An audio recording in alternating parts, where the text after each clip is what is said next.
नाम कोमल है। मैं सरकारी senior secondary smart school Rampur Sainiya 7वीं कक्षा की छात्र हूँ। मैं कहानी कथन और लेखन सप्ताह में एक कहानी सुनाने जा रही हूँ। यह कहानी 3 मछलियों की है। एक समय की बात है कि एक तालाब था जिसमें 3 बड़ी मछलियाँ रहती थी। तीनों में बड़ी ही मित्रता थी।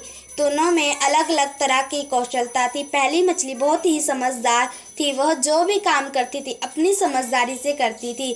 दूसरी मछली बहुत ही समझदार और हंसमुख थी। वह जो भी करती थी अपनी समझदारी से करती। तीसरी मछली को अपनी भाग्य बहुत विश्वास था। वह सोचती थी कि जो होना होता है वो होकर रहता है, उसको कोई भी नहीं रोक सकता।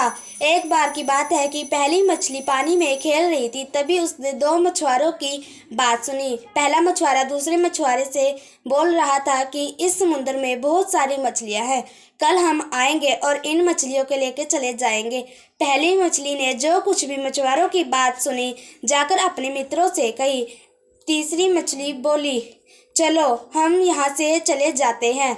लेकिन दूसरी मछली बोली, नहीं, मैं यहाँ से नहीं जाऊँगी। मैंने अपना पूरा जीवन यहीं पे बिताया है, इसलिए मैं इस समुद्र को छोड़ के कहीं नहीं जाऊँगी। तब ही जिस मछली को बोला कि तीसरी मछली को अपनी जान बचानी थी, इसीलिए वह समुद्र छोड़कर तुरंत ही चली गई। तभी मछुआरे आए और अपना जाल फेंका। उस जाल में दोनों मछलियां आ गई। दूसरी मछली ने बड़ी ही समझदारी से मरने का नाटक किया। तभी उस मछुआरे ने उस मछली को मरा हुआ समझकर बाकी मछलियों के साथ समुद्र में छोड़ दिया। वह जो पहली मछली थी वह अपनी जान गंवा बैठी।